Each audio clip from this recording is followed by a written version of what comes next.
I just want to clarify that we're going to be focusing on new features and improvements and some of the key things that are changing in the app. I know that some of you are brand new and just getting set up. I want to remind you that we have our community as well as the built-in Learn panel and a lot of getting started resources. So this is not a getting started event. We're not going to be going through how to get set up. Rather, we're going to be walking through what are some of the new things that are coming that you'll have a chance to look forward to. So I just want to manage those expectations, but I'm sure that Lori or Angela can share some of the resources we currently have for those of you that are new that are looking to get set up. We have a bunch of those, including a built-in sample library that lets you play with a populated Mylio before you get started, which works really nicely. So we'll cover that here and just kind of walk through the what's new. So this is a reveal of what you can expect in version 24.6, which we are slated to ship very soon. It's in the final stages right now of testing and quality control. We're just fixing a few minor things that were found as we've gone through extensive testing. And then we have to submit things to the different stores and platforms to get their approval to release. But the anticipation is that this should be live within the next 10 to 14 days after the holiday weekend. So we'll update you and you'll see messages in the forum and the community. We'll post new feature release notes as we get really close to that, and we'll let you know. But this is a chance for you to wrap your head around what's coming, as well as make sure you're ready to be updated.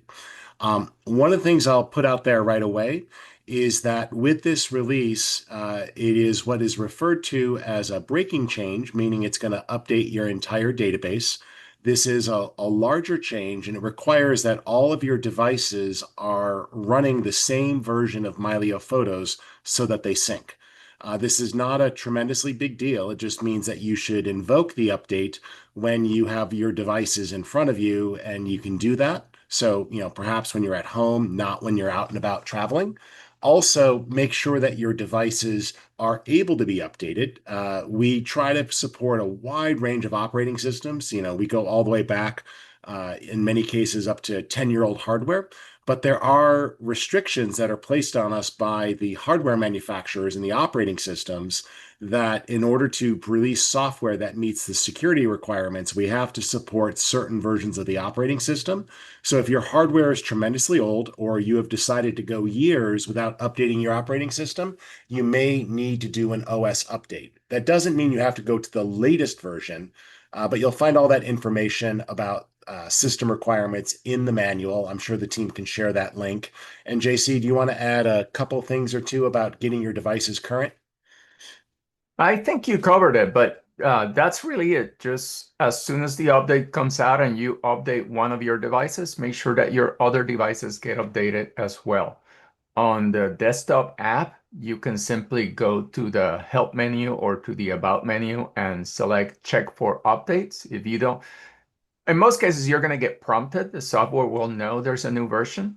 If you don't get prompted, there is a menu option that allows you to check for an update, and that will run an automatic update and update the software on either Windows or Mac OS. On mobile systems, on tablets, like phones and tablets, iOS, Android, the update happens through the particular app store of those devices, whether it's the iOS App Store or the Google Play Store. So what you can do is, if the software is not updating automatically, go to the store and look for Mylio Photos, and you'll see a button prompting you to update. Click that button, and that will update your device. And as Rich said, if you are running an operating system on a device that's below the minimum requirements, with Angela posted on the chat link, you will need to upgrade the operating software on that device before you can update Mylio. Uh, and And the requirements have not changed from 24.4. They're the same posted requirements. It's just sometimes people have older devices. One useful thing we added that you'll actually see in the device panel now is we put a label on devices that do need to be updated. So you'll see a banner right on the device in the device panel, and it'll say update needed. So we've made that easier to see if you've got an out-of-date device to try to make that a bit simpler so that you know that you just need to launch that device and run the update. Okay? So cool. Let's jump in. We got a lot of fun things to show. My name's Rich Harrington. I'm a member of our product team. I'm also a photographer and a video director, and through the years have written and produced a lot of photo and video education materials. So I may be on your bookshelf or in your video library through the years. Um, just so you know, we are recording this webinar. We do post it after the fact. So if you have to leave early, you can watch the replay. If you don't stay all the way to the end, you can catch up. If you want to see something again, it will be recorded. And we'll also have a full detailed update to the product manual to cover the new things that are coming. And so when that goes live, you'll see those things, and we'll release some also updates with new feature notes into the community and the forum. So you'll see stuff that will kind of help you out. As was Interject on mentioned, that real please use the quick. Q&A tab. Yep. Yeah, so for those of you who are going to the manual, you might notice in the URL, the web address for the manual, it still says 24.3. It has been updated to currently the 24.5, and it will be to 24.6 when this release comes out. It won't say that in the URL, but the content will be updated. So don't get caught up with that. We just decided not to update the URL because it was causing a lot of broken links. So Yeah, content will people be and current. Google and others were getting confused. So in the future, we'll be less version specific in our naming under the hood, but yeah, things you learn with content management systems. So, all right, so there is a replay, but let's jump in. Along the way, put your questions in the Q&A pod. We'll do our best to tackle them, and we'll also cover it at the end. And so there's a lot of things that are coming with version 24.6. My goal here is to give you a high-level overview of what those are and what you have to look forward to. So these are available. And one of the first things I want to point out, which people have rated as our second most used view, is our folder view. So we put a lot of attention with this release into improving the folder view. What you're going to see with that changes is we've up-leveled a switch for flattening. We've improved the top-level UI for managing folders. I'll walk you through that. And we've also updated the dialog box when you add folders. I just want to point this out. Thank you for those of you in the community who participated in some of our research groups on this. You'll notice that when you go to add folders now, not only are they in a different order, but there's also useful descriptions, and that question mark gives you a short little tip about what's going to happen. So you, of course, have the ability to copy things from where you're reading it, like the memory card or a portable drive, and copy it into your Mylio library. Or if it's on an external drive that you leave attached all the time, you can link an existing folder if it's already been organized and you just want to add that for Mylio to watch. But we have tweaked this dialog box a little bit. So let me walk you through some of these things. So one of the things I like when you have a bunch of folders is that we have made it easier to see things. So for example, I'll go into my scanned folders here, and let's say that I don't want to have to keep going in and out of folders and I want to see things. So at this level, I've got a bunch of different items. In the bottom here, I have a switch called flatten. If I flip this switch, it collapses the folders and I can see everything as one flattened view. So I could see across all those folders at once, and I can drill in and start to find things. And then you could apply any of the sorting methods you did before, date, rating, file name, etc., and it will reflow, but it cuts the going in and out of folders so much, you'll be able to find things more quickly. Oh, yeah, there's the embarrassing band photo. Yes, I played bassoon. It was not a great life skill. All right, so let's go ahead and flip that flatten switch, and I go back, and you see the entire folder structure is still preserved. So this is a really useful way to go in and out. You had this feature before. It was just underneath this menu, and it was labeled like show media versus show as container. And it's still there for those of you who find that intuitive. But we've renamed it show as folder, and we've made a switch here to make it easier to get in and out. So hopefully that makes a lot of sense. You'll also see that we have updated this top level view. So you can now actually create your own sections. So if you want to have folders and your own items in here, you can make a section. And so I could say, this is my vacation photos, and add a category or anything else that I want to there and apply it. And it will actually create a new section here. You'll be able to move folders to that section. So you'll actually be able to relocate a folder to that section with the right click. That's something that's actually there. So you'll be able to move to a new section. And I could say, oh, go ahead and put this under vacation. And it moves. It did not move on my disk. So nothing got shifted around. This is just a top level organization. And what I kind of think of this as is it's like having a filing cabinet with multiple drawers, which I have two of them right here. And you put things in folders in the filing cabinets, but it's much easier when you're like, oh, this is my tax and business stuff. This is my personal stuff. This is my old family history stuff. And you know what drawer it's in. So this makes it easier to get organized with your own top level sections, and you can apply categories to these and actually makes it much easier. Plus, you'll actually see now you can reorganize things. So if you want to change the stacking order here, you can actually reorganize your folder view. So we've really given this view a lot of love, making it easier to add sections, add folders, and you can finally add top level folders. So you can actually put a folder right here at the top level. If you want to add a new folder to your library, an empty folder that you want to start copying things into. So we've made that a lot easier. So there's that with folders. And also with folders, we have added, we've removed the linked folder suggestions. Those were causing problems for people. That was a advanced thing in the device panel.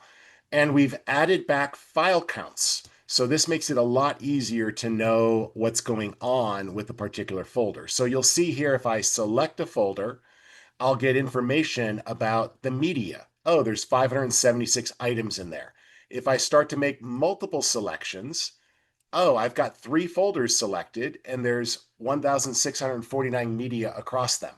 So this is a really nice way to just kind of know what's going on with folders or containers or selections. Okay, let us know in the comments what you think about that, how you feel about some of those improvements, but we've given a lot of love to folder view and have really up-leveled that. I also want to just point out, remember, with folder view, you can use the scroll wheel on your mouse, and you can adjust the size of this here. You can actually go ahead and, scroll through or flip through and pick different covers for your folders, making it a lot easier for you to customize things. Or you can right click on an item and say, oh, go ahead and set this as the cover of that folder. So I just want to point that out, that you always have that ability to customize your folders a little bit so that they're a little bit easier as you get them organized. Okay, cool. All right, any questions, guys, on folders that we need to address before we go forward? I answered them already, but I want to clarify because 2 people asked the same question. Sure. When you add those sections, they are cosmetic changes to help you organize within the app. There are not changes that you're going to see outside of Mylio in the file system. Those customized sections that you add are in the Mylio interface. You bought Yes. a digital asset management system to help you organize your photos. So stay in it and organize things in it. Yes. And we have sections to kind of make it easier. Like we've added a section just for Apple and Android to spell this out so you understand that this is where your phone and tablet photos are. And we have a section for social media when you import from Facebook or Flickr, but we try to make that organized. So you'll see that. This just kind of is there to help you. And later on, what's also nice is that a section can have a category assigned to it. And that category allows it to actually pass categories on to the media inside. So it's a way of applying tags or categories to a group of folders very quickly, making it easy. Remember, we've added the ability for you to categorize items, and this is a very useful way to control where something is stored or what's inside of it. So I can mark and say, hey, these are personal images and these are family photos. This is for work.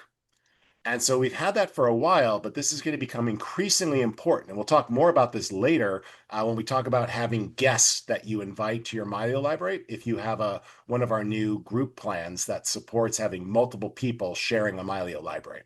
Okay, let's go forward to another section.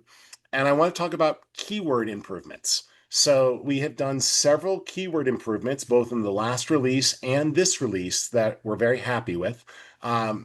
I know some of you have your heart set on hierarchical keywords. That's an advanced thing that we have on our long-term roadmap. That's not this, but we did get to some really useful ones, including autocomplete keywords. So you're going to see when you look at keywords now that we've updated it. So it uses the pill interface, which is much easier than just the string of text. You're going to see autocomplete as you type to add keywords. You can add keywords when you import media. We have copy and pasting of keywords now, and they also work in search and quick filters. And we added search and quick filters with the last release in case you didn't notice. So let me show you what this ends up doing. So I'm going to go to some media that has a lot of keywords already in it. And let me just select something here. I'll just flatten this here. And as I select items, you're going to notice that, different media will have keywords. So this particular image has a lot of keywords. If you want to remove a keyword, you just click the X.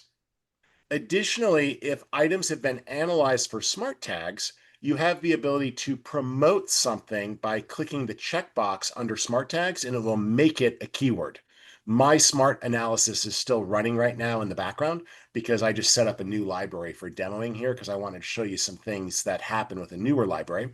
But much easier time here of seeing things.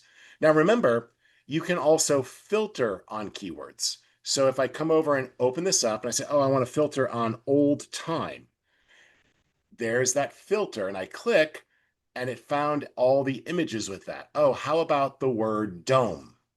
Do I have any other things? I can do that by just typing and then selecting dome as a keyword, and it found all these other things where the keyword dome had been added. Now remember, some media has keywords in it, like if you've imported stock photos or you got pictures from somebody else, but you can also add your own keywords.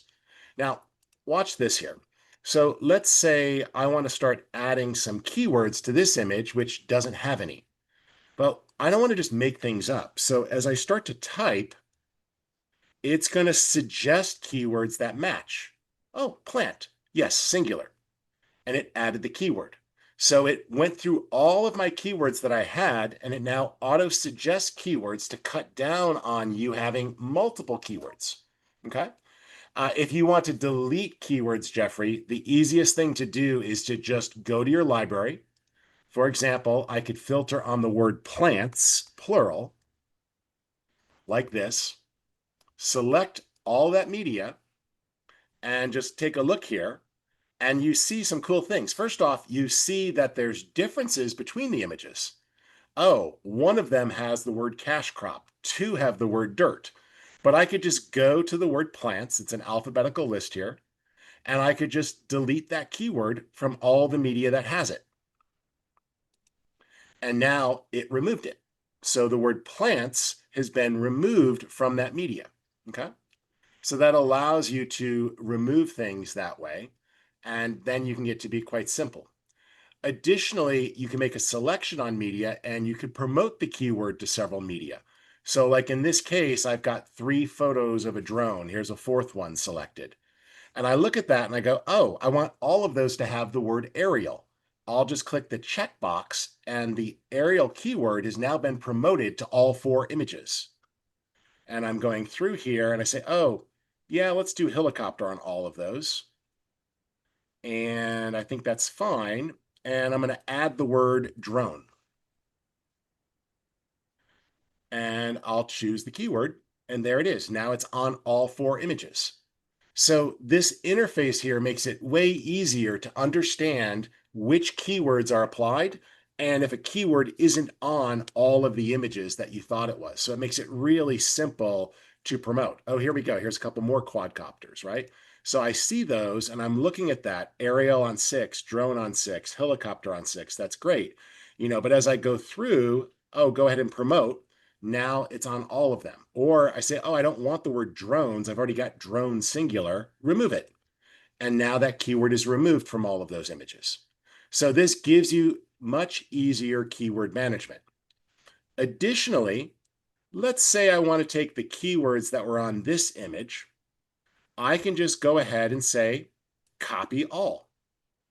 Select this image and paste, and those keywords were added from this photo that was similar to this other photo. And that could be multiple photos. So you now have keyword copy and paste. You've got keyword management, so you can easily promote a keyword across multiple files or selections, remove keywords, and you've got autocomplete on keywords. Plus, they work in search and filter. So a sizable update to keywords, and that's a great way to do advanced management over your images. All right, any questions we need to cover, guys? Or anything that popped up that we need to go through? I see one in the Q&A. Can you delete keywords from the library? Yeah, so that's what I kind of showed there. Just go to your all photos view, find it, and then you can, find a word you want to get rid of, filter on it, and then just hit clear. So let's say I want to get rid of the word, I'm not going to, but blurry, right? Keyword blurry. I can select all of those images, find the keyword over here, and I'll just get rid of it and click the button. And now that keyword has been removed from my library because I got rid of all instances. So using filters in all photos view is a really useful way to do some keyword management. We will explore in the future options like exporting your keyword list or being able to view the entire list, but you can see your entire list right here in the filters. So you'll notice here that the filter tree is all of your keywords. So if you see random ones in here that you don't want, you can clean it up pretty easily, right? Background email symbols. That's not a keyword. I don't need that. I could just select it and get rid of it. And now that keyword will come out of my library once we finish the syncing and the update. So you can go through and remove images from that. But this will allow you to take a look and find things very quickly and to go through and do some good cleanups as you go. Okay, cool. So lots of choices there and One more quick question, nice Rich. improvements on keywords, I think. One question here. Can you copy just some keywords? I don't think so. I think it's either an all or nothing. Though instead of copying some keywords, what you would want to do is you can, select multiple images and then promote it. So like if I said, okay, trees, here I'm promoting smart tags, sky, plant, and I'm going to manually add the keyword mountain. You would have to do a copy all, and then you can select where you want those to go and paste. Okay. But you can then, with it all selected, just quickly remove any that you didn't want by clicking the X button. So we don't support the concept of multi-select down here, of clicking on them.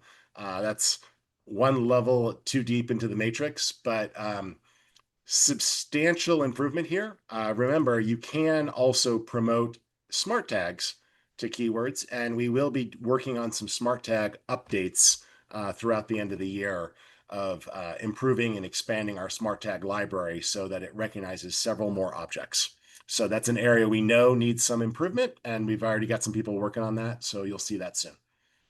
Hey, Rich, if you don't mind, let's go back to the folder view because there's still a little bit of confusion about the sections. I Hmm. just want to clarify, particularly for George, that the top level folders that appear in your Mylio folder view are the ones that you can move from a section to another. Yeah. So if the folder was already at the top, it was already a top level folder, you can move it to a newly created section um, as you want. And that's a cosmetic change that you're making in Mylio. Outside of Mylio, in your file system, let's talk about an external hard drive that has it's a vault and it has your Mylio system folder in it. In there, you'll still see all of those folders in a flat view, just like you did before.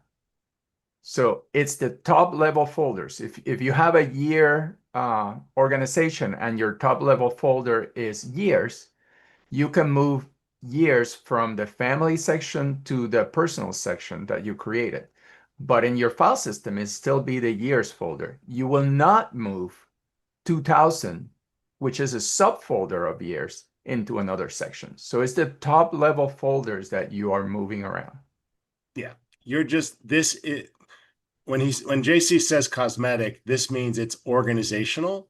It's like labeling things to make it easier to find, and it's allowing you to not be overwhelmed by just having, tons of folders up here, because you can open and close sections as well, just to make it easier to focus on what you want to work on. Okay, so this is the top level, but remember, you still have your folder tree. You can still type a name in, and it's going to find if there's any matches. See? And so there, oh, that's what I'm looking for. My report card photos. Boom. And it took me to that subfolder, right? Like some random folder I was having a hard time finding. Oh, I'm looking for, folders. There we go. College. Let's be fully embarrassed. So there you are. So it makes it easy to jump around and find things within that tree. So there's lots of organization tools, guys. You've got your tree view, you've got your flat view, you've got sections. This is just to make things easier as you're working. Okay, good. One more quick question on keywords. Jennifer's asking if the keyword was done once in lowercase and once in uppercase, are there two keywords or one? So under the hood, technically they're stored as different things in the user interface. Nerd word here, we concatenate them together. So we used to separate them, but you'll see now that when you look at the keyword list, like under quick filters, all of them are rolled together. So it doesn't matter if you use different capitalizations, every one of them rolls together. So it doesn't matter if you spelled it with a capital letter or a lowercase letter or you capitalize the last letter, it's all going to be the same. So this is just to make it easier for navigation purposes.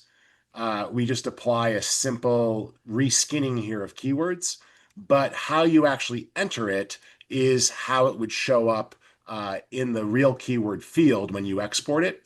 So it would be that way when you actually export the file. So you can see here that I've got a mixture of things, and here they're lowercase. And that's just to make it easy. But if you weren't following that style or you wanted to capitalize something, you could. But this is just a representation to make it easier to find things. Okay. So it used to be that they were listed separately in Mylio, and that would confuse people because you would have minor unintended variations. Also now with the autocomplete, that's going to cut down on errors. So here I could see, oh, was it fighting fish or fish fighting, right? Like it got entered two different ways through over time. So this would allow me to cut down on some of those mistakes. Okay, good. All right, let's go forward. Hopefully you guys are happy with those improvements. We put a lot of effort in. Another area is we have now expanded the functionality of what used to be called the Mylio clipboard. This is the quick album, and it's received a really big upgrade. So quick album is this area along the bottom as you're working, and it's right there. I'm going to clear this one out. And what's nice about this is Maybe you want to find a selection of photos that you want to share or publish or give to somebody, right? So I can go through and just make some selections. Here's a trip out to Mount Rainier in Washington, and I'm just grabbing some pictures from that trip that I want to share. Okay. What I could do now is press Command B, or I can click the Add button, and it will add those down there to the Mylio clipboard. Okay. So that puts them onto the clipboard. Okay. Uh, Double check, Angela. I wasn't getting Command B to working, so we'll have to double check if that got broken. So let's make sure we double check that shortcut. Will do. But I click the Add button, and it's added to the clipboard. And what we have down here is a bunch of management options now. So I can go, oh, I want to add these to a real album. So I'll click Add to Album, and I'm going to make a new album and call that Mount Rainier, except I'm going to put that in my Landscapes folder and make a new album there called Mount Rainier. And can the Washingtonians tell me if I'm spelling that correctly? JC? I'm not looking at your screen. Rainer. How do you spell Rainier? Hold on. You got it right. I did. Okay, great. Yeah. Categories, travel. Great. Create. And now it's added to that album. So that makes it easy to grab things and do some initial organization down here. Hey, let me grab these. And I want this sunset. And let me grab the waterfall photo here. And as I find things that I want to, I can just keep adding them to my clipboard. And it builds up a nice selection. Oh, go ahead and add those to that album again, right? Put them in the Mount Rainier album. Boom. And they're there. Okay. Additionally, you can trigger a move. Hey, I want to put these in a new destination. I want to move them to a new folder. Or I want to copy these to my system clipboard, switch on over to a slideshow presentation because I need to drop these into a presentation and paste. I just pasted them into Keynote there, PowerPoint, Slack. So remember, Mylio has a universal clipboard. So I'll say this nicely. Stop going into your operating system and dragging things around. That's why you break things, okay? Use the clipboard. Just copy and paste. It's so much easier. You could just copy and paste. And if you need advanced control, click the share menu and you can choose on the system clipboard. Are you making JPEGs? What quality are they? Do they have metadata? What's the color space? What's the dimension? So you can set all of that right there. Or you can click export and actually trigger what you want to save. And so you can export right from the Quick Album. Or you can go ahead and send these. And you don't have to do everything. If you're looking at the Quick Album and you say, oh, I just want these, you could select a range of them and trigger an export or a share or a move. So this is a great working zone as you're browsing and getting organized. Use it more often to start to grab things as you go. And nothing moves unless you tell it to move. So you can browse across multiple folders and toss things in here as you go as a temporary work album. Then promote it to a real album, or move it to a new location, or trigger a share, or a copy or a paste. So it's a really useful feature. And I think you guys will find, they just made it the B key, Angela. Yeah, we definitely need to get them to fix that because that's going to cause problems for people because it's supposed to be Command B. Somebody made a last minute change thinking they were fixing something and they didn't. We'll undo that. So, all right. And if you don't want something in the Quick Album, you can go ahead and just remove it. So you can go ahead and say that you don't want that in the Quick Album. And you can also drag things around. See? So I could just drag it out or I can drag it to a different place. Okay. So you've got pretty cool options there and you can actually move stuff and do all sorts of things with this. So it's pretty cool. Okay. All right. Any questions on Quick Album? Okay, then let's go forward.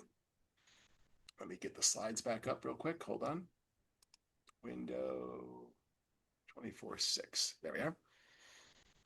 Okay.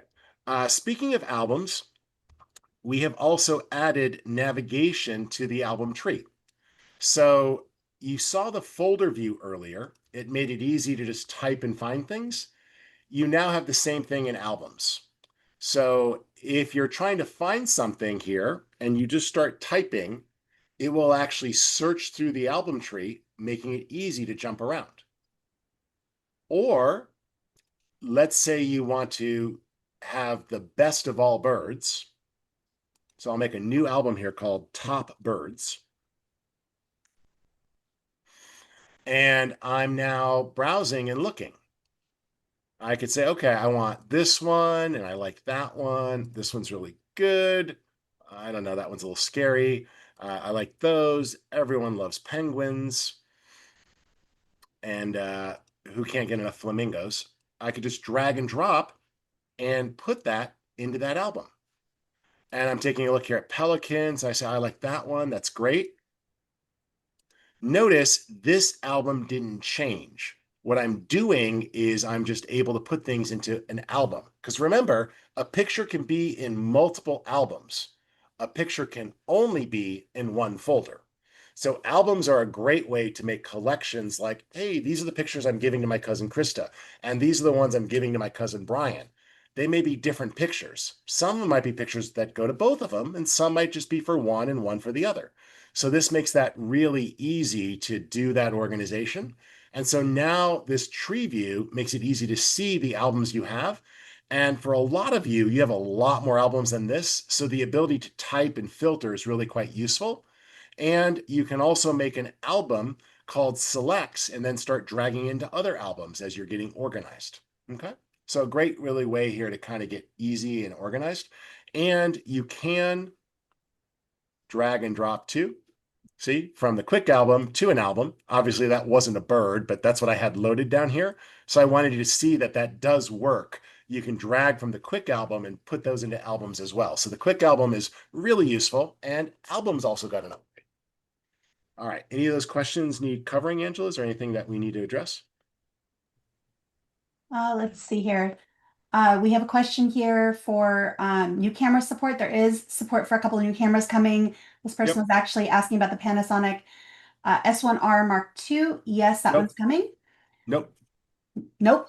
But you can contact support and send things in. We have coming for the Lumix. Oh, wait. SMR Mark II. The Yeah. Lumix. Yes, that one is Yeah, I coming. looked at that one's in I there. looked at Geo. I looked at That I was one's like, coming. I Sorry. The confirmed. GFX 100RF is coming. Lumix S1R Mark II, the GH7, the OM3, the A12, and we've added support for the .heif files, which a lot of Fujifilm users use, and the JFIF format, which I don't even know what shoots that, but we added it because somebody was nice and provided plenty of samples and worked with support, and somebody lobbied on your behalf, and we got that one through. So. Awesome. And then another question here for the quick album. Dragging from the quick album to a location on the map didn't work in the past on an Android phone. The green check mark after dragging didn't work. Is that solved? Dragging for geotagging? Yeah, from the quick album. I don't know. Let's see. Yep.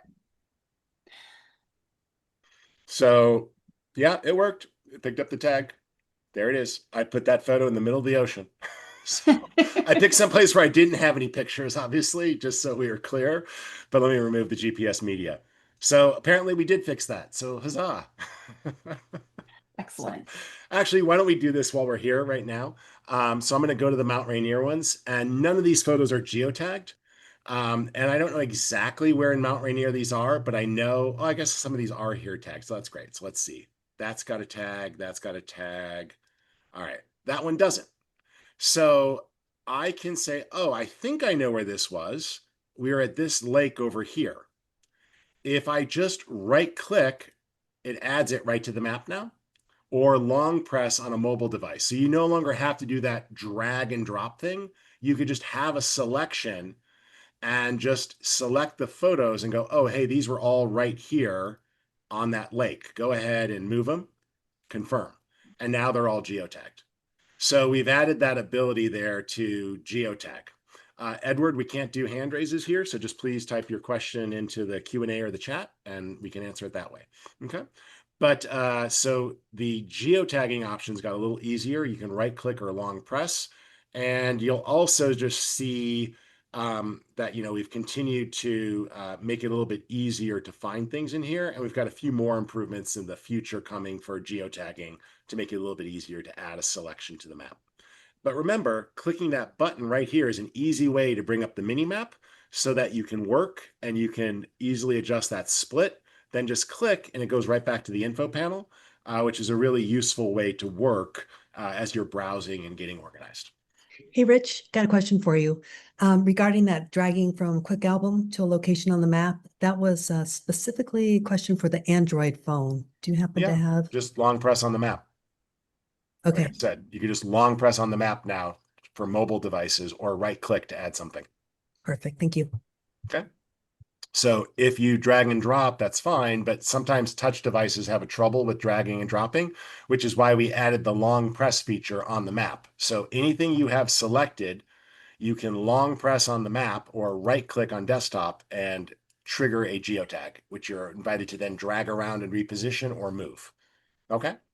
We realized that dragging and dropping onto a little tiny map is not as easy as one would like. So we added some precision so that you could just type in search,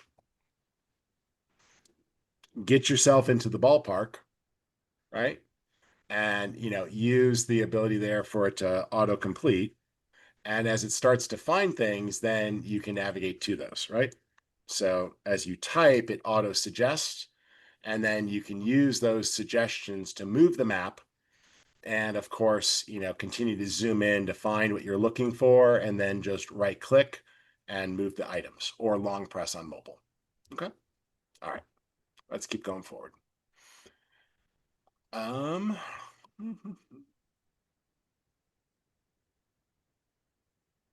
Okay. Face tagging. Face tagging receives a significant improvement in accuracy and speed. We've done a complete update on the under the hood aspects of face tagging. One thing I confirmed after a last event we had that a couple of people asked, if you have previously marked photos as ignore for a face recognition, we will respect those ignore tags, but this engine is going to find more faces than you previously found in pictures. So you may get recognition or more faces suggested than you had in the past. The user interface for face tagging doesn't change. We did fix about 20 or 30 face tagging bugs that have been reported through time, but I'll show you how things have changed a little bit. So remember, you'll find batch face tagging underneath the tools menu. You can do that from this view or from any view, and that will bring it up. And we've improved the accuracy as well as accuracy for things like face masks, which weren't originally part of face tagging, but were there for a while. And you can see here just how many results this was able to find on a newly imported library. So even though it only had a couple of pictures of me, it came up with hundreds of suggestions here. And I could review all of those, or I can go through, and when I'm ready, I'll just click approve, and it will then pick those up. Additionally, if it finds more after you've done that, because now you've increased the accuracy, all of these little ones of me in a circle is the screenshots of when I'm done with post-workout and I post a status. It's how I keep myself honest. I'm down 50 pounds. It's good, but sorry, I don't mean to be this obnoxious part. You just click approve, and then they're approved, and you go to the next link. So this is increased in accuracy. And you can see as you go through, it will just keep kind of picking up more. So as you approve pictures, it increases the score or the algorithm. And as you go through here, you can sort of see what that's like. So like if you're dealing with pictures of kids, you'll notice here that like my son, it stops around age 6. But as I approve this and it starts to get more confidence of what he looks like when he was younger, the algorithm is going to increase in accuracy and it will come back and find more pictures. But the overall improvement of the speed of scanning for faces, the accuracy of the faces, and what it comes back with is really exciting. And you can see here how it picked up even more, and I can approve it. So just the whole experience of batch face tagging has gotten a nice upgrade, and the speed of scanning for new faces and tagging of faces has been improved across the board. Any questions on that front?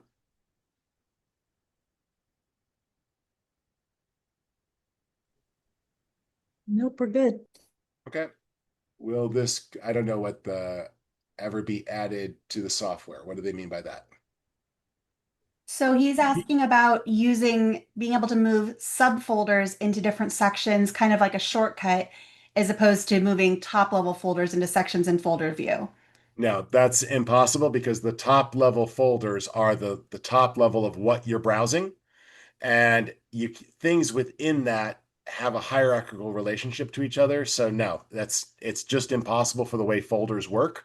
So you'd be better off using albums if that's what you're wanting to do. Or remember, you've got a whole searchable tree.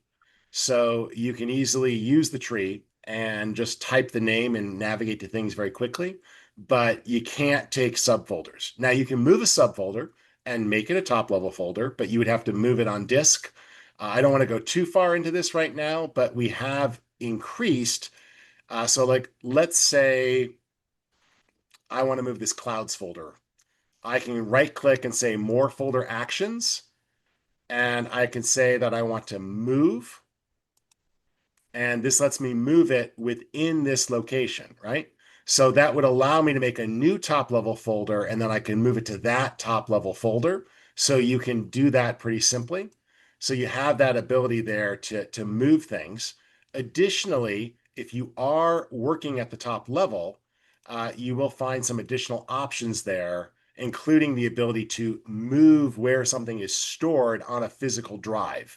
So if you have to move folders because you're running out of space on one disk and you want to relocate them to another disk, you could actually use this command to move things around on your physical disks.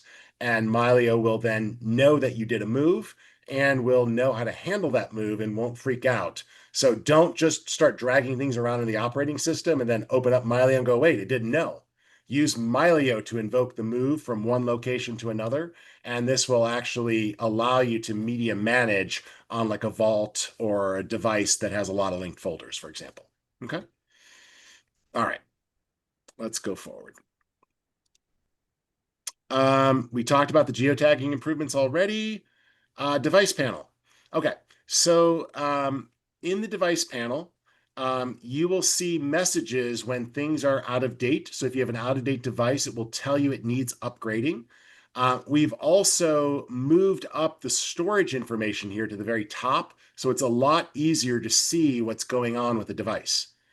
Additionally, clearing cache is going to be a lot simpler to free up space on devices. So as you're working, like your phones and other devices that aren't vaults, they sometimes dynamically download files as they need them. The clear cache button allows you to free up that space. Additionally, if you are choosing to, you'll find that on folders, you have that ability to say, hey, I want to store originals locally on this device, or I only want to store optimized for these files. This will let you clear up cache if you need to free up space. So depending upon if you've downloaded things temporarily or what you're doing, the clear cache is a little bit more intelligent. And if you change the sync policy on a device, Mylio will now prompt you and ask you if you want to free up space if the sync policy is using less storage space. So that will help. I don't want to go too far into this, but I do want to point out that we did recently improve the sync policies so that you can go in, and if something isn't set to being a vault, you can go in and choose very precisely what gets added to that. So like if I say, hey, I want this to be an optimized image and I apply, I can then go through and add sync collections. And I could say, hey, I want to also sync to this. And there it is, free up disk space. See, because I lowered the amount of disk space needed, it came back and said, oh, I can free up space. And it gave me that choice if I wanted to. Okay. So that's a nice prompt there to help you with your device management. But remember, sync collections let you go through and say, oh, I also want to sync these folders at full quality to that disk. And I'll just call that important. Save. And it says also sync these folders. And if I want to change that, I say, oh, I needed more than that. I also wanted to add this folder and that folder. Update. And now it's there, and you can see what that looks like and what those rules are doing.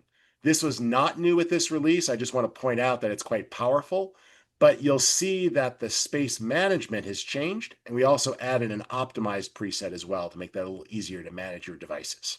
Okay, cool. There's webinars, there's events, there's all sorts of seminars on how to set up syncing and go deeper. This is an area that we've very much tried to improve and make simpler. We also updated down here what used to be called safe delete. People were very confused by safe delete, and they thought it was providing safety that they didn't realize. So it's been renamed the external changes policy. You'll be able to click to see a detailed article, but effectively what's happening here is this. When you make changes in things, what happens with those changes is you can decide if you make a change in the operating system, do you want Mylio to undo that change and copy things back because you didn't mean to throw those files away? Or did you just mean to free up space on that device temporarily and you're throwing away the cached files, but they're not being removed from your library? Or did you really mean to delete them everywhere? So read the article on this. Most people leave this to restore files that you accidentally delete, and this provides that safety net to cut down on throwing things away. But if you're the type of person that also uses your operating system a lot and you like to do on-disk management and you know what that means, and you know what it means when you say, select this folder, move to trash, empty trash, and you don't go, oops, I didn't mean to do that. Is there an undo? This is for those type of people.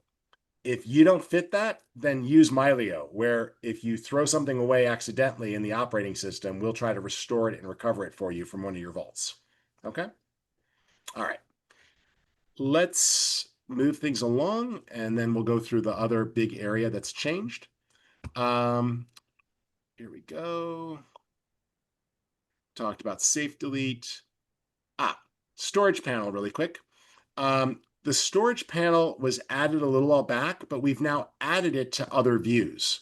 So if you are using dedupe or declutter, you'll see that you can get information from the storage panel. So this way you can look at the files and I can see, oh, okay, let me look at this here. What do I have? Where did it come from? Where was it imported? When did I import it? So this lets you make better decisions before you delete a file to get lots more information. What disk is it stored on? Where did it come from? See? So this allows you to go through and know more about the duplicated file. And if you have a dupe, well, why? And where was it from? And when did you import it? Okay. So the storage panel is available in other views already. It's used one file at a time, but it is really useful when you're doing dedupe or decluttering to look through and know a little bit more about a file before you throw it away. So you'll find the storage panels now available in those views. Okay, cool. Other things that changed that are useful. We've added a change for cellular data. So it used to be if you were using cellular data on your tablet or phone, it was all or nothing. Meaning, like if you wanted to go be able to download one file that you needed, Mylio would start syncing everything else in the background. If you've ever gotten your data plan throttled or looked at it and you went, oh my God, I just pushed, 200 gigabytes of data, we've now added a new switch for cellular data on mobile devices so that you can have cellular data on, but only for things that you ask for. Like, hey, I want to download this picture. It'll allow you to download one photo, but it won't do all the background syncing. So it's an easy way to cut down on the amount of cellular data you use. So it's a really important option. Categories now use the same pills as quick filters and keywords. We've added a tooltip for where something is stored. So if you're browsing in Mylio and you're in folder view and you want to know more about a file, you can actually see that information by just mousing over the top. You'll see where is it located if you want to check about that. Also, if you're browsing through a lot of files and you want to get to the top, just double click on the top of the bar and it scrolls to the top in any view. Quick review, great way for cleaning things up. So if you've got a folder of images that you want to go through and clean up, just go ahead and launch quick review. And this is a lot of fun on touch devices because you can just swipe left or swipe right to approve or reject. For some of you, you're giggling because that's the same gesture you use on a dating app, but it works for photos too. Or you can drag up or down to rate your pictures. It's a really fun thing to do on touch interface. Or right here, same thing. Oh, this is a 5-star. This is a 5-star. This is a 4-star, 5-star. And it just goes to the next image. It's a really quick way to rate and get through a lot of images very quickly. And it's a great way to just jump into a folder and invoke the tool. And then when you're done, you click and you go back to the full interface. So if you're in an album or a folder, it's there. And it's so much easier to find now. That's the quick review tool. We have a lot of fans of this tool, and we made it a lot easier to find and use. All right. Oh, search results. The scrubber actually works now. So there is a scrubber for search results so you know where you're at. So like, let's say I did a search for water. And then I say, oh, view all. You now get a scrubber. And however you're sorting, if it was by date or by file name, the scrubber kind of lets you know where you're at in those search results to make it easier. So we've added the same sort of scrubber you would get in other views to make it easier as you're going through large search results to find things, to kind of know where you're at. And if you were sorting by file name, then it would have the file name on it if you're sorting by date. Small changes to some stuff. We improved the user interface for free space. I won't go too much into that, but basically you have the ability to say how much space is going to be allowed freed on a device, and that will work. And it lets you just say, you know, how much storage is kept on that device. And so I can say, hey, don't fill this up. I want to make sure that I always have at least 1 terabyte on this drive for other apps to use. So we've improved this experience here to make it a little bit cleaner and less complex so that you understand how much space you're allowing other apps to use versus Mylio. So you can reserve space on your disks so that Mylio won't fill up a device and use all of the available space if you want to leave some space free for other applications. Other changes, we talked about the scroll. We talked about, oh, when you export media now, you can have it preserve the folder or album structure. So if you take a giant folder and you export it, it will export it and keep the whole folder structure on disk when you export it. Or same thing with albums. So you can take an entire folder of organized material and then export a bunch of JPEGs that you want to give to a family member, for example. We've also made a few changes to how the quick filter tree works so it draws faster. And we had to remove Instagram integration because Instagram changed their policy and no longer allow us to batch download pictures the way we used to. So those are some of the changes. And then I want to go into what's going on with team and family plans. But I think everything we showed you here affects all Mylio users. Now I want to show you something that we've added for groups if you want to share your Mylio library with a lot of other people. All right, so we've added 2 new plans, one called Teams or Business and one called Family. And what it allows you to do is to invite people into your Mylio library, but to set really precise rules. Now, we still have spaces, and you can keep using spaces as an individual, but we had a feature in spaces called permissions. Permissions now are part of our team and family plan. So if you were using permissions before, that will require you to have a team or family plan. We did leave it in place. So if you've already got permissions set up, they'll keep working, but you won't be able to modify them or add new ones. What we've done here, though, is we've basically 10x'd the permissions feature, and we've added entire management systems so that you can invite people into a Mylio library. So if you are a small business owner and you've got employees, or in my case, I want to add my mom and my dad to my photo library. Well, first off, my mom and dad are divorced, so I've got lots of pictures that my mom doesn't need to look at, and vice versa, same for my dad. There's no joy in showing them family memories that they didn't get to participate in. But then I have lots of stuff that they can help me with face tagging and adding notes and information. But neither of them has any sense when it comes to visually editing photos. I don't want them undoing my visual edits. I also don't want them moving things around in my library. So I can set all of these permissions very precisely per person. And I'm going to show you what this looks like. So I'm going to add a guest device. Again, this feature will require a family plan or a team plan. It's more expensive than an individual Mylio plan, but it's less expensive than buying multiple Mylio Photos plans. I'm going to invite Angela here just to demonstrate this, and I could enter her name however I want. I could put a full name in, I could put a nickname in, it's whatever I need. Then I need to add an email address to invite her. So let me just grab one. She gave me one to use for this webinar. Hold on. And I'm going to invite Angela's laptop. And I click continue. Now, in the future, if I want to also invite Angela on her phone or her tablet, I could send her an invite for each device, and I can reuse the settings that I set up. I'll click continue. And now I need to decide, I'm going to say this the not so nice way, how much do I trust Angela? Angela and I have known each other for a long time, but I'm going to pretend that Angela is a member of my family who is still learning how to make great judgment. So a teenager. So we're going to de-age Angela a lot, and we're going to give her the levels of teen.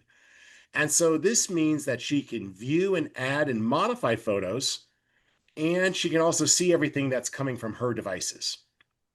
We also have a mode called limited access mode. That's kind of a super switch, or like the training wheel switch. Later on, you could turn this off if you want, but it's basically an easy way that says, let Angela have control over all of her own pictures that she imports, but don't allow her to delete things. Don't allow her to do things that are going to permanently throw something away.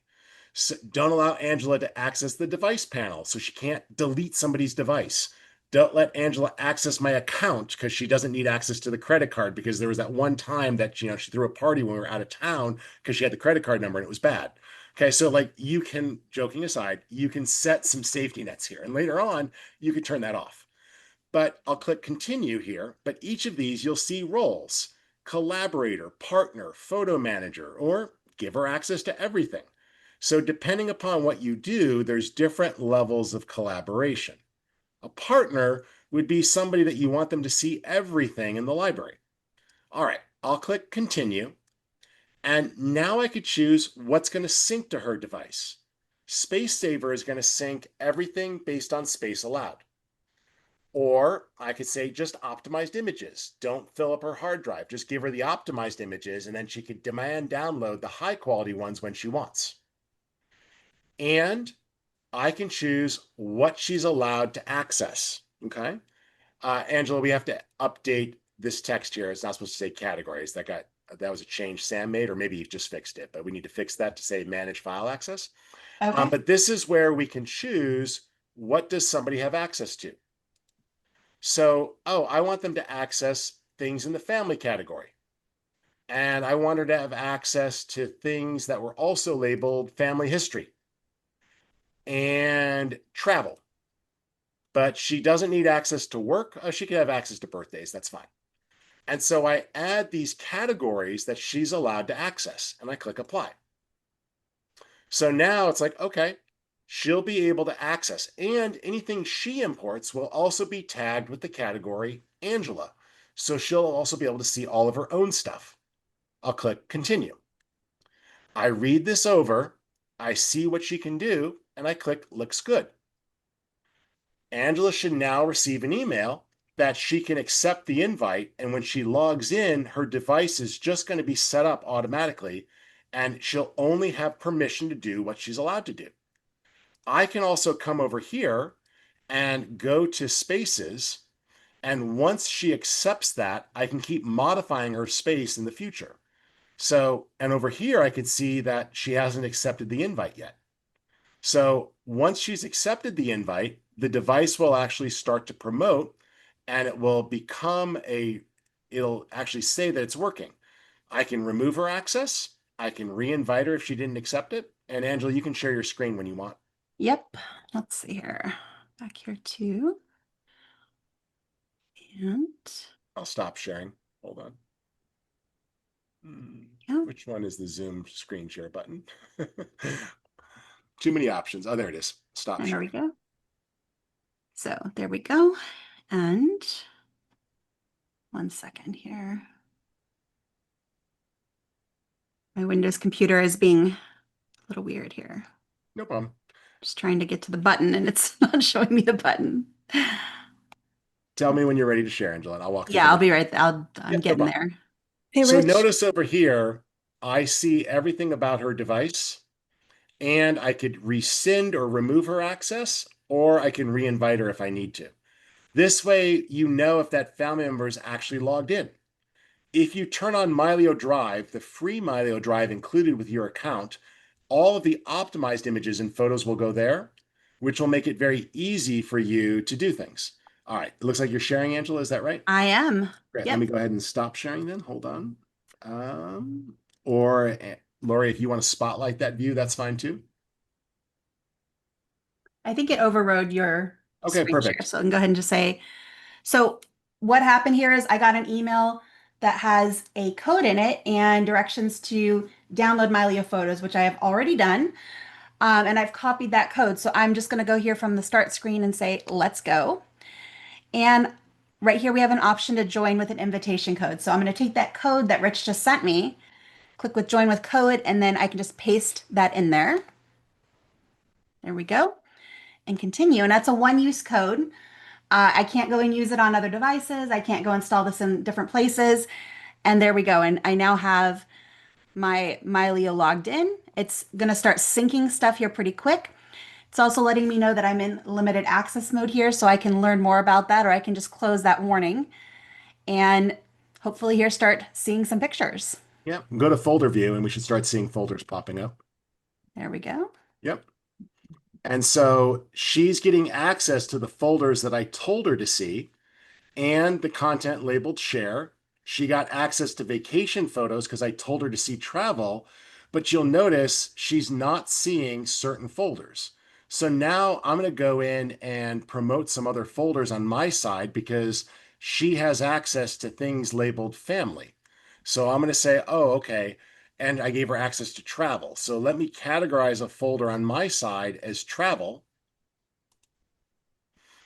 And without her having to do anything, she's going to get another folder that shows up here shortly into her library. So right now, you know, her Mylio is syncing, but you can see that it's starting to update and more content is coming across. So I just shared the Japan folder with her. Now I'm going to share a folder called scans and mark that as family history. And that should come across to her in just a moment as well. And so as I start to add folders and give her permission, they'll start to appear down in her list there, and she'll be able to see things on her devices. So it makes it very easy to control what she's allowed to see. But you'll notice that Angela doesn't have a device panel.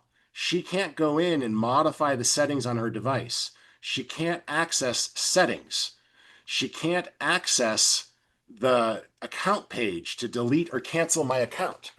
And I could precisely go in and set rules for what she's allowed to do. So I'm going to show you on my side what those rules are, but you're seeing that dynamically I could choose what folders she's allowed to access. Additionally, everything on my side now has a category called Angela. So I could just go in and tag her on any folder that I want her to specifically to have access to. So if I want her to have access to, say, this technical images folder, I could just say, oh, go ahead and give Angela access to that folder. And now it's going to appear and she'll be able to see it on all of her devices. Additionally, I can go under the space called Angela, and I'm seeing that space, right? So I can go in and say, I need to manage spaces here, edit, and I can look at what's going on. Is she allowed to change with the password? Nope, it requires the master passcode, which she doesn't have. Or I can give her a passcode. What is she allowed to do? She could see these categories of pictures. Great. What can she do? Oh, she gets search all photos. And oh, I don't want her to have access to albums for some reason, so I could remove that. And I don't want her using the dedupe or declutter tool. Cool. And you know what? She really only needs the basic workflow and the organizing and photo sharing workflows. And for permissions, yep, add and modify files. I don't want her having any access to albums. She can go ahead and add and modify people. I don't want her to add any events whatsoever.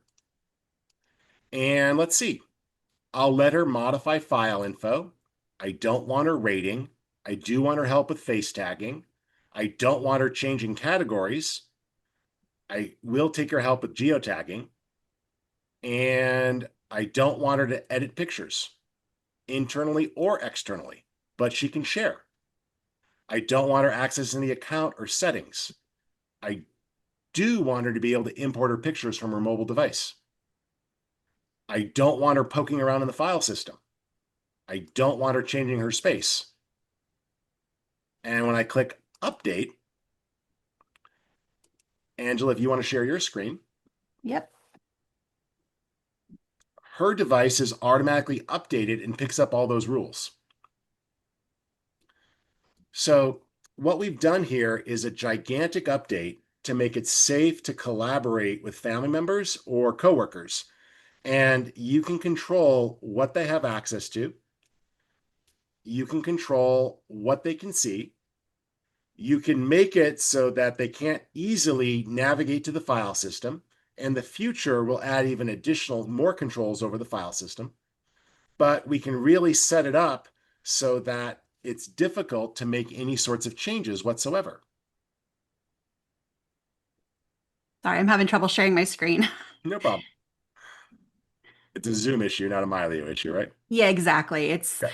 it's actually a Windows issue. The taskbar at the bottom of the screen, I have it set to hide, and Oh, it doesn't always hide, and it's covering up my Zoom buttons, and I can't resize the Zoom window to get to the actual share screen, no problem. Let which me is know when super you're done. fun.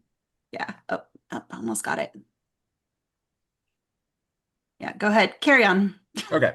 So remember, what this allows us to do is to control what the person is able to see or do. So we've given you extremely granular controls over permissions. We've given you the ability to choose which files they can access. And you can just simply use their name as a tag. So if you've got an organization or a family, you could just tag certain folders with that person, and that grants them access to those files. And you can put a safety net in place, allowing them to collaborate how you want. Yes, this person should be allowed to share.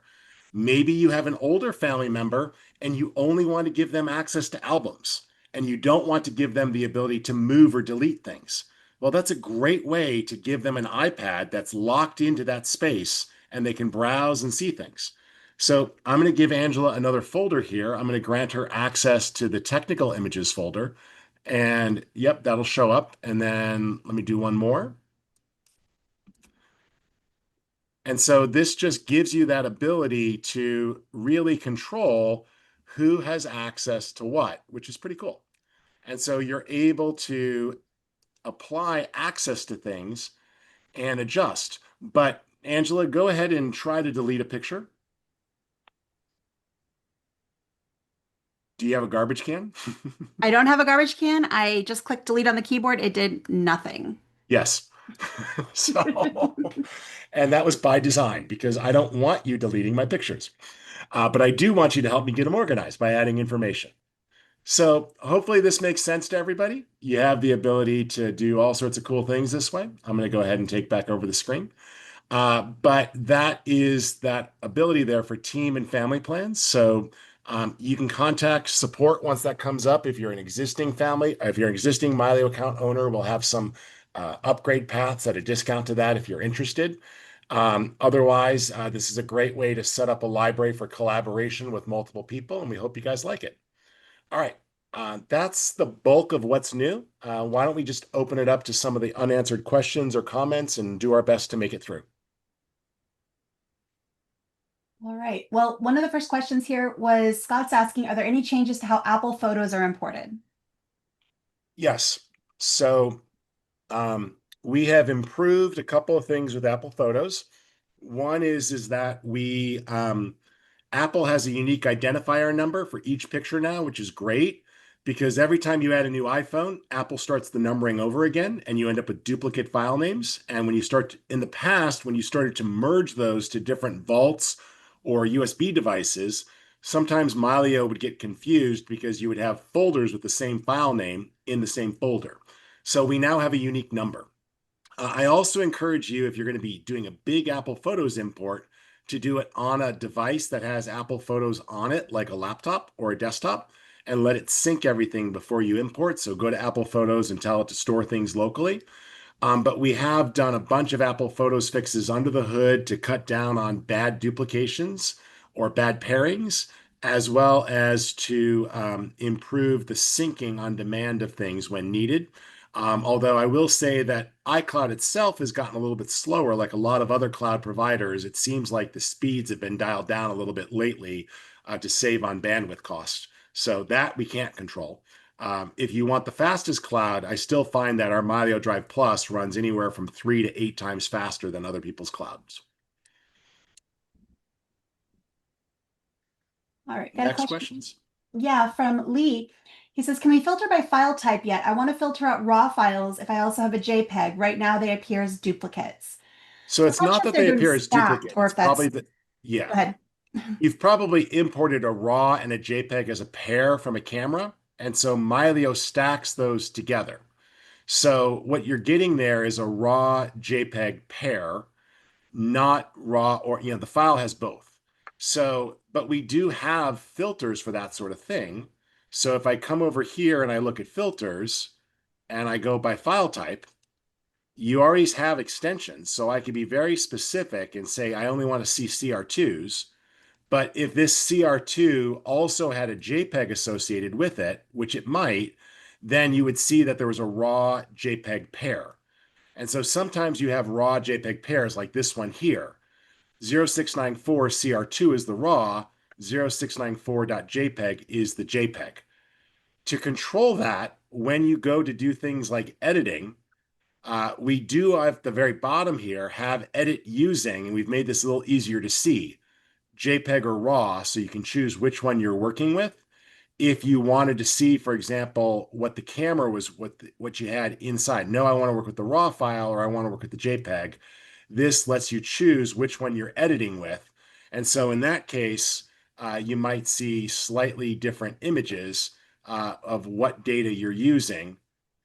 And there you can see that I was working with the RAW or the JPEG file, and it had a different recipe applied because the camera had its own in-camera recipe applied to the JPEG. So what's probably happening there is you have a RAW JPEG pair, so you have both a RAW and a JPEG file on disk. That's why the filters are showing it to you both ways. Okay, Mylio represents that as one file in the library because it doesn't want to put two slots side by side in the grid. So RAW and JPEG files are stacked together when you browse. Okay. That's probably what's happening, but you do have the ability to filter, and there is a filter for only raw photos if you want to see that. And that's going to allow you to see images that are raw in your library, or I could filter on just JPEG photos. See, and there's photos that are just JPEG. So you can go through and apply filters like that. And that's always been there. Well, not always, but it's been there for quite some time. Okay. So, and remember, you can build up recipes up here as well. So, like things like screenshot cleanup. So I can find a bunch of screenshots that I need to clean up. Okay. All right, next question is add a guest device now only in the family plan. Well, there was no such thing as guest device not in the family plan before. That's a brand new feature. So you didn't have guest devices before. What you had before was a very limited version of the permissions feature available, but it only had a small subset of what I showed you as far as the advanced rules go and the ability to send invites. You had to then forward people your password or give them your password to log in. You had to do all these extra steps. They had access to your account page. So we've built a gigantic under the hood infrastructure. We've been working on this for over a year and a half. So it's why it's in a different plan. Spaces still exist. You can still absolutely use spaces to switch between things like I only want to see my family photos or family history or public or work. None of that changes. So you can still have ways of organizing your library. But when you want to get into advanced permissions, because you want to say that somebody has limits on their device and what this person can do, then that's a multi-user plan. And so that's why it's part of the team or family plans. So if you want to have restrictions by user, then you need this. You still have guest device. Sorry, you still have, what is it called? JC, guest mode. You still have guest mode, which you could put on a device when you have it in your hand. So if you want to hand your device to somebody else, you'll still find that there is a guest mode and you still have that under spaces. So you can still go into guest and now you're in guest mode and lots of things like the sync panel and all of that is there. So you could still put a device into guest mode and that's going to remove the ability for them to delete and do other things. See, like the delete key doesn't work here as well. So we didn't get rid of guest mode, but guest devices where you're inviting people and setting up specific rules and limitations and having invitation codes, and you could see if they've accepted or what they're doing. That's a whole new thing, and it's much more precise. And we put a lot of effort into it, and it requires a higher level plan. All right, next question. When do we anticipate this release and will there be a beta? We can't do betas. We never have betas because we only have one cloud that syncs all your stuff and one set of rules. So, but this is expected sometime in the next 2 weeks with the timer starting on Monday. So there's a handful of things to get through. So, we'll communicate more clearly as we get going, but you're seeing in this demo here, there was 2 times when I said, "Oh, Angela, write that down." Like that's an example of like the level of scrutiny here of like, "Oh, we renamed that." And it might have even been fixed. It's just, it could be that it was on a previous or a build that hasn't been pushed to me yet. So, we roll up changes, but we're in the last final stages of getting everything checked over. Tomorrow is a holiday here in the United States. We would also never kill our support team by shipping an update on a Friday. So we typically ship updates on Tuesday, Wednesdays, and sometimes Thursdays. So if it's not Tuesday, Wednesday, Thursday next week, it's probably Tuesday, Wednesday, Thursday the week after that. And if it goes much longer, I'm getting tired of people yelling at me, so it'll probably come out anyways. And Friday's the holiday, not tomorrow, right? Yeah, sorry. Friday's the holiday. Just double checking. I'm just ready for a holiday. You and me both. All right. Another question. I signed up last year for a 2-year subscription. Do I have to upgrade just to keep some functionality that is moved to the new subscription model? Nothing is new except for permissions. So unless you were using the advanced permissions feature under spaces, which less than 5% of people were using, it won't affect you. And if you've already set up devices with permissions, those will still keep working. So we don't remove that, but you can't edit the permissions or add new devices with permissions. So you're not losing anything to date. If you feel very strongly and you were already using permissions and you can show us because your account that you have permissions intact, contact support. Like I said, there are going to be some upgrade specials for those who want to step up to a team or family plan, but it is a whole set of new things that weren't in there before. and it's designed so that many people can share a Mylio.